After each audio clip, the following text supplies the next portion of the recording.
Covid के दौरान कितनी नौकरियां मिली हैं, कितनी नौकरियां गई हैं, इसकी ऑथेंटिक और इन्फॉर्मेशन समय समय पर हमारे सरकार के अधिकारी लोग करते रहते हैं, बताते रहते हैं। तो ये विषय सरकार का है और मेरे पास इसकी ऑथेंटिक सूचना महंगाई और बेरोजगारी 300 के पार में कितनी बाधक समझ में आ रही है, जो जनता के बीच में जाएंगे आप? निश्चित मैंने पहले कहा कि महंगाई और बेरोजगारी कोविड-19 के कारण एक समस्या है जिसे प्रदेश की जनता समझती है और प्रदेश की जनता ये भी जानती है कि कोविड-19 के मुद्दे पर योगी जी का प्रबंधन, जिसको WHO ने सराहा, WHO जो विश्व की बड़ी स्वास्थ्य संगठन है, उसने कहा कि उत्तर प्रदेश में कोविड-19 के प्रबंधन को सबसे अच्छा चलाया तो योगी साहब ने चलाया। ऑस्ट्रेलिया के मेंबर पार्लियामेंट योगी जी की सरकार के कार्यों की सराहना कर रहे हैं। तो प्रदेश की जनता ये जानती है कि योगी जी जितना बेहतर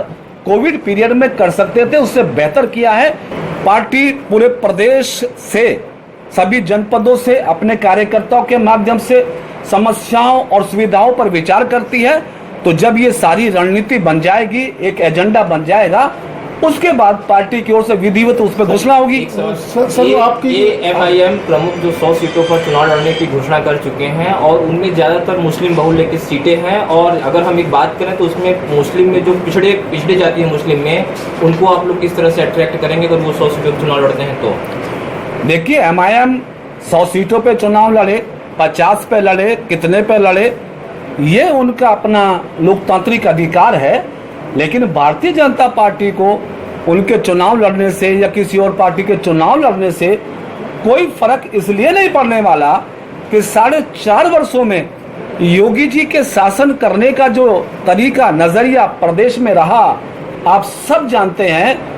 सड़कों के निर्माण, बिजली की आपूर्ति, कानून व्यवस्था का सुदृढ़ होना, अपराध पे अंकुश लगना और प्रदेश के अंदर एक राम राज्य की परिकल्पना की दिशा में जो सरकार के कदम आगे बढ़े हैं, ये सारी उपलब्धियां फिर से योगी जी को सत्ता में लाने के लिए सहायक होंगी। अपोजिशन की पार्टियां हैं, उनको अपना एक रस्म अदायगी चुनाव करके अदा करनी है तो करें वो। अच्छा सर, एक आखिरी सवाल, 4.5 साल में 100 मीटर की दूरी नहीं एक दूसरे को नजदीक ला सके, 4.5 साल बाद ये देखने को मिला है।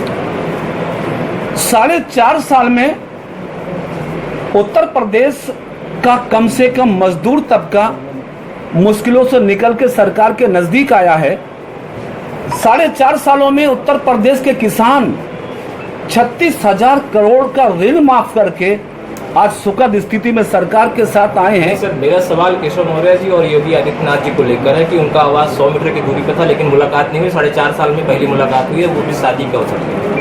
मेरे ख्याल से प्रदेश के और देश के संज्ञान में ये रहना चाहिए कि प्रति सप्ताह कैबिनेट की बैठक उत्तर प्रदेश की सरकार की होती है या 2 सप्ताह में होती है, यानी सप्ताह में एक बार प्रदेश के यशस्वी मुख्यमंत्री, दोनों उप मुख्यमंत्री भाई साहब केशव प्रसाद मौर्य जी और तमाम कैबिनेट मंत्रियों का साथ होता है, चर्चा होती है, प्रदेश के हित में फैसले होते हैं। इसलिए ये कहना कि 4.5 साल वो एक साथ नहीं आ सके, मेरे ख्याल सत्य नहीं होगा। सत्य ये है कि हमारे आदरणीय केशव प्रसाद मौर्य जी, यशस्वी मुख्यमंत्री आदरणीय महाराज जी प्रति हफ्ते मिलते हैं, प्रति सप्ताह मिलते हैं, इसलिए ना मिलने का तो सवाल ही नहीं है। सामान्य वर्ग को भी साथ में लेके चलने की क्या मुहिम है ओबीसी मोर्चा की? केवल ओबीसी मोर्चा ही 300 पार जाएगा या सामान्य और सवर्ण है उनको भी एक साथ लेके चलेंगे? पूरे देश के इस संज्ञान में है कि मोदी जी की पहली सरकार है कि जिन्होंने संविधान में संशोधन करके देश के उन आर्थिक रूप से कमजोर सवर्ण समाज के लोगों को भी शिक्षा में, नौकरियों में स्थान दिया है। अंदाजा लगाया जा सकता है कि भारतीय जनता पार्टी अगर सबका साथ और सबके विकास का सिद्धांत लेके आके चल रही है तो निश्चित है दलित, पिछड़े, अल्पसंख्यक या सामान्य वर्ग के लोगों को समान रूप से आगे बढ़ने का अधिकार मिला है, आगे बढ़ने का काम हो रहा है। हाँ, मोर्चे का दायित्व पार्टी को मजबूत करने का है, मोर्चे का दायित्व उत्तर प्रदेश के 10 करोड़ पिछड़ों को यूनाइट करने का है तो वो काम हम कर रहे हैं। पार्टी का काम सारे सबको इकट्ठा करने का पार्टी काम कर रही है। ओबीसी मोर्चे ने लक्ष्य तय किया है, ओबीसी मिशन 2022 के माध्यम से अब की बार फिर 300 के पार का लक्ष्य लेकर ओबीसी मोर्चा उत्तर प्रदेश में अपने संगठनात्मक शक्तियों को अर्जित करने के लिए पिछड़े वर्गों के 10 करोड़ की आबादी में रहने वाले बड़े समाज को भारतीय जनता पार्टी की सोच सिद्धांत के साथ जोड़ने के लिए देश और प्रदेश की सरकार की उपलब्धियों के साथ पिछड़ों के मध्य जाकर अपनी बात कहते हुए संपूर्ण उत्तर प्रदेश में ओबीसी मोर्चा भारतीय जनता पार्टी को सशक्त और मजबूत करने के लिए प्रदेश के मैदान में है। और दूसरी बात, ओबीसी मोर्चे की आगामी रणनीति, प्रदेश के आगामी कार्यक्रम और तमाम योजनाओं के निर्धारण के लिए 18 सितंबर को ओबीसी मोर्चे ने प्रदेश कार्य समिति का आह्वान अयोध्या में होने के लिए कार्यकर्ताओं का किया है।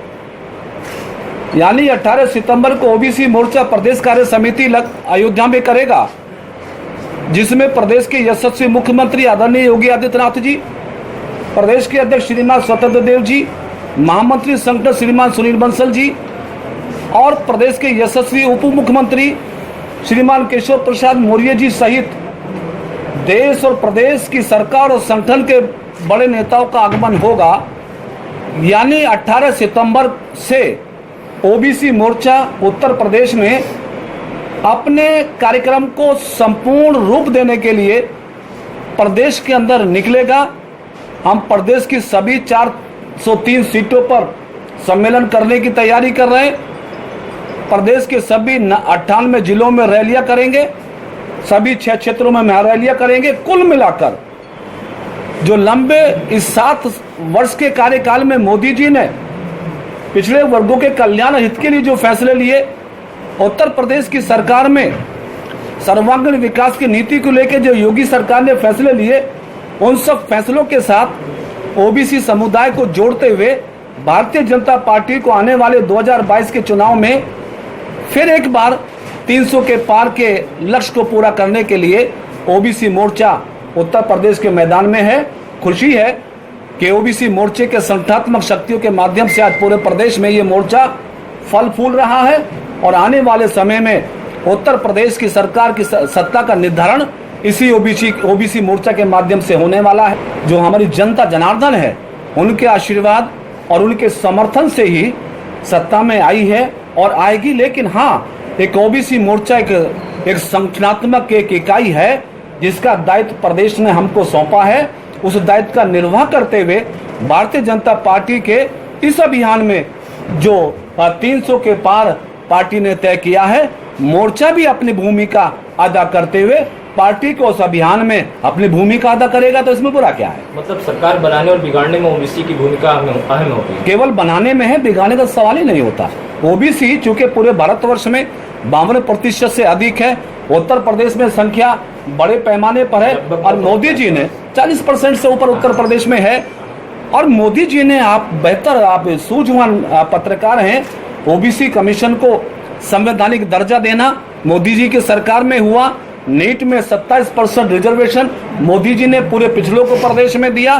35% मोदी कैबिनेट में पिछड़ों को मंत्री बनाया और प्रदेशों की सरकारों को पिछड़े वर्गों की पहचान करके पिछड़ी सूची में शामिल करने के संवैधानिक अधिकार भी मोदी जी ने प्रदेश की सरकारों को अपनी सरकार में दिए हैं।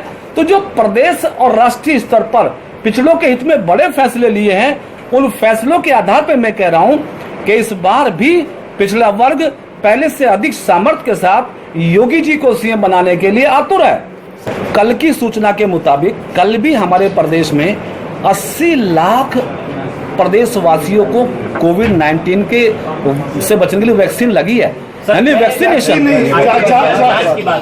बता रहा हूँ, उसी पे आ रहा हूँ। और आप जानते हैं कि कोविड-19 हमारे देश में प्रदेश में आने से पहले कोविड की जांच के बारे में कितने संसाधन थे, कितनी सुविधाएं थे। हमारी सरकार ने युद्ध स्तर पे वैक्सीनेशन के कार्य को, जांच के कार्यों को प्रदेश में फैलाया। जहां जहां पे भी समस्या ऐसी आती जो आपने संज्ञान में डाली है, सीएम साहब से बात करके उसके हल के लिए प्रयास हम कर लेंगे। 2.5 करोड़ हो या कम हो, लेकिन चिंता का विषय है, उसकी चिंता सरकार करेगी और सरकार से इस बारे में बात करेंगे। सफल है सरकार हर मुद्दे पर सफल है। समस्याएं अभी विद्यमान है, उसके हल के लिए हमारी सरकार प्रयासरत है। मैं ये समझता हूँ कि मंत्री हो, एमएलए एमपी हो अथवा कार्यकर्ता हो, आपराधिक कृत्य में किसी को सम्मिलित नहीं होना चाहिए। ये तो हमारी मान्यता भी और आवश्यकता भी है। सर वही बात हो गई ना। सर लास्ट क्वेश्चन, 4.5 साल में महंगाई की बात की जाए, महंगाई पहले 450 रुपया गैस था, अब 1000 रुपया हो गया, पेट्रोल पे 60 रुपया आ रहा, अब 100 रुपया हो गया। क्या कहेंगे, महंगाई क्यों नहीं रुक पा रही है? 1.5 साल से ज्यादा हिंदुस्तान नहीं पूरा विश्व कोविड-19 की चपेट में है। और आपकी जानकारी में ब्रिटेन जैसा कंट्री, यूएस यूके जैसा कंट्री, कनाडा और जो धनाढ़ कंट्री रहे हैं हमारे विश्व में, उन्हों की अर्थव्यवस्था पर भी असर पड़ा है, वहाँ की पॉपुलेशन पे असर पड़ा है। आज कम से कम हमारे देश में संतोष की बात, मोदी जी के नेतृत्व में चलने वाली सरकार के साथ ये अवश्य है कि कम से कम हमारी सरकार ने लगातार 80 करोड़ लोगों को निःशुल्क खाद्यान्न उपलब्ध करा के कभी स्थिति नहीं बनने दी कि कोई हमारे देश में भूखा सोए।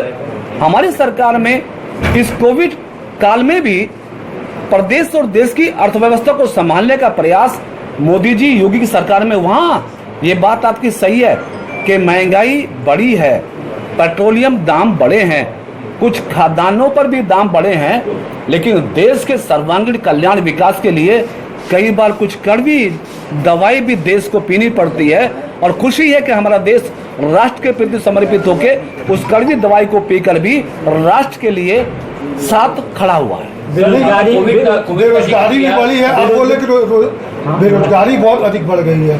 गेहूं और राशन चावल बांट के ही सरकार क्या मतलब दिखाना चाहती है कि बेरोजगार जो है वो तले ही समोसा और वो पकौड़े।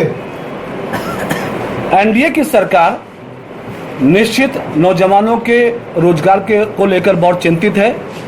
और ये कहना भी उचित होगा कि कोविड की इस महामारी में बहुत सारी इंडस्ट्री, बहुत सारा बिजनेस, बहुत सारा कारोबार डाउनफॉल पे है, कमज़ोर हुआ है, जिससे बेरोजगारी बढ़ी है।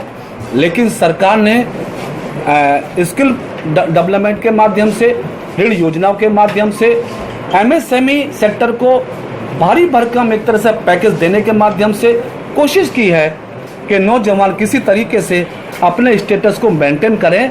लेकिन देश के लिए अभी बहुत सुखद समय नहीं है कोविड-19 के कारण, लेकिन धीरे धीरे हम इससे निकल रहे हैं। रोजगार के अवसर भी बढ़ेंगे और नौजवानों को और भी रास्ते मिलेंगे।